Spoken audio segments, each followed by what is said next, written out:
कृष्णा मित्रों, मैं प्रियंका स्वागत करती हूँ आपका जीवन और आध्यात्म में। मित्रों, आज मैं एक लोक कथा लेके आई हूँ जिसका शीर्षक है फुर्र फुर्र। आइए कथा को सुनते हैं।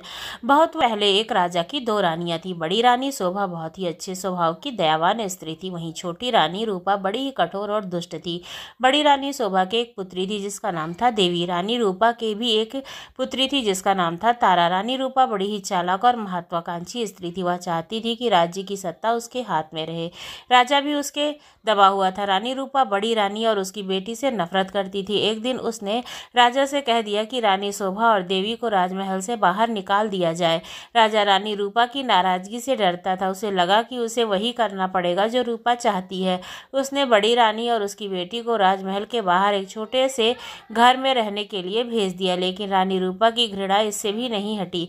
उसने देवी को आज्ञा दी कि वह प्रतिदिन राजा की गायों को जंगल में चराने के लिए ले जाया करे। रानी शोभा यह अच्छी तरह जानती थी कि यदि देवी गायों को चराने के लिए गई तो रानी रूपा उन्हें किसी और परेशानी में डाल देगी। इसलिए उसने अपनी लड़की से कहा कि वह रोज सुबह गायों को जंगल में चराने के लिए ले जाए और शाम के समय उन्हें वापस लेकर आया करे। देवी को अपनी माँ का कहना तो मानना ही था, इसलिए वह रोज सुबह गायों को जंगल में ले जाती। एक शाम जब वह जंगल से घर लौट रही थी तब उसे अपने पीछे एक धीमी सी आवाज़ सुनाई दी, देवी क्या तुम मुझसे विवाह करोगी? देवी डर गई। जितनी जल्दी हो सका उसने गायों को घर की ओर हाँका। दूसरे दिन भी जब वह घर लौट रही थी तो उसने वही आवाज़ पुनः सुनी। वही प्रश्न उसने फिर पूछा। राजा को देवी ने अपनी माँ को उस आवाज़ के बारे में कहा। माँ सारी बात प्यार करती रही। सुबह तक उसने निश्चय कर लिया था कि क्या किया जाना चाहिए। सुनो बेटी, वह अपनी लड़की से बोली, मैं बता रही हूँ कि यदि आज शाम के समय भी तुम्हें वही आवाज़ सुनाई दी तो तुम्हें क्या करना होगा? बताइए माँ, देवी ने उत्तर दिया। तुम उस आवाज़ को उत्तर देना। रानी शोभा ने कहा, कल सुबह तुम मेरे घर आ जाओ, फिर मैं तुमसे विवाह कर लूँगी। लेकिन माँ, देवी बोली, हम उसे जानते तक नहीं है। मेरी प्यारी देवी, माँ ने दुखी होकर कहा, जिस स्थिति में हम जीवित हैं उससे ज़्यादा बुरा और क्या हो सकता है। हमें इस प्रस्ताव को स्वीकार कर लेना चाहिए। ईश्वर हमारी सहायता करेगा। उस संध्या को जब देवी गायों को लेकर लौट रही थी उसे वही आवाज़ सुनाई दी। आवाज़ कोमल और दुख भरी थी। देवी देवी, क्या तुम मुझसे विवाह करोगी? क्या तुम मुझसे विवाह करोगी? आवाज़ बोली। देवी रुक गई। उसने पीछे मुड़कर देखा लेकिन उसे कोई नहीं दिखाई दिया। वह हिचकिचाई। वह वहां से भाग जाना चाहती थी लेकिन फिर उसे माँ के शब्द याद आ गए। वह जल्दी से बोली, हाँ, यदि तुम कल सुबह मेरे घर आ जाओ तो मैं तुमसे विवाह कर लूँगी। जब वह बड़ी तेजी से गायों को हाँकती हुई घर चली गई। अगले सुबह रानी शोभा जरा जल्दी उठ गई। उसने जाकर बाहर का दरवाज़ा खोला देखने के लिए कि कोई प्रतीक्षा तो नहीं कर रहा है। वहाँ कोई भी नहीं था। अचानक उसे एक धक्का सा लगा और वह स्तब्ध रह गई। एक बड़ा अजगर कुंडली मारे सीढ़ियों पर बैठा था। रानी शोभा सहायता के लिए चिल्लाई। देवी और नौकर भागे भागे आए कि क्या बात है। तभी एक आश्चर्यजनक बात हुई। अजगर बोला, नमस्कार। उसका स्वर बहुत ही विनम्र था। मुझे निमंत्रित किया गया था इसलिए मैं आया हूँ। आपकी लड़की ने मुझसे वायदा किया था कि यदि मैं सुबह घर आ सकूं तो वह मुझसे विवाह कर लेगी। मैं इसलिए ही आया हूँ। रानी शोभा की समझ में नहीं आ रहा था कि वह करे क्या। उसे तो यही आशा थी कि किसी दिन कोई सुंदर नौजवान उसकी लड़की से विवाह करने आएगा। उसने यह कभी नहीं सोचा था कि वह अजगर होगा। एक नौकर भागकर रानी रूपा के पास गया और उसे सारी घटना बतला दी। रानी यह सुनकर प्रसन्न हुई। वह उसी समय अपने नौकरों के साथ रानी शोभा के घर गई।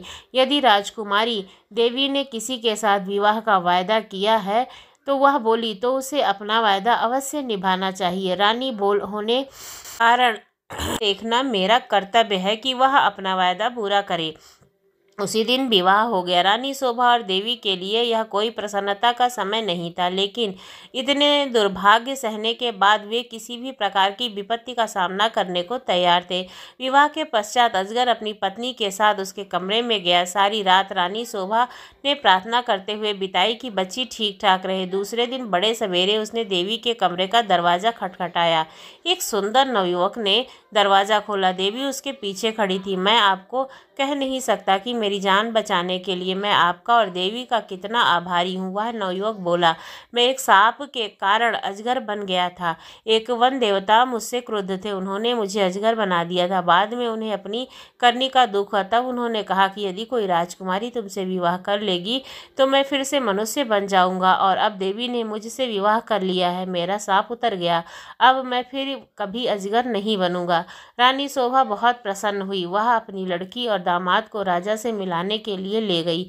यह बड़ी विचित्र घटना थी। चारों ओर से लोग एक विचित्र नवयुवक को देखने राजमहल में आने लगे।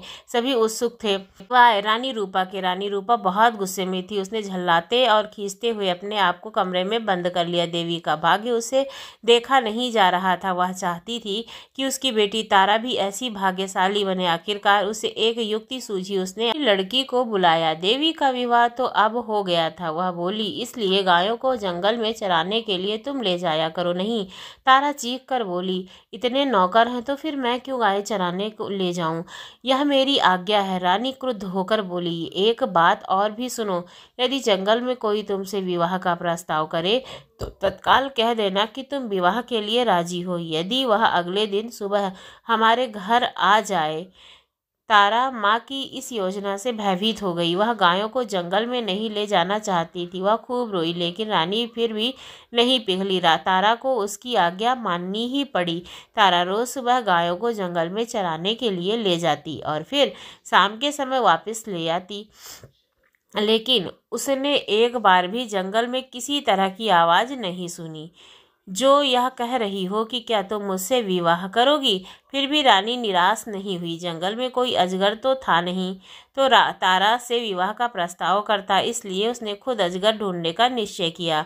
उसने अपने नौकर को एक अजगर लाने की आज्ञा दी। बहुत खोज करने पर काफ़ी दिनों पश्चात उन्हें एक बहुत बड़ा अजगर मिला। उसे पकड़कर वे राजमहल में ले आए। आखिरकार रानी का अभिप्राय पूरा हो गया और उसने तारा का विवाह उस अजगर से करा दिया।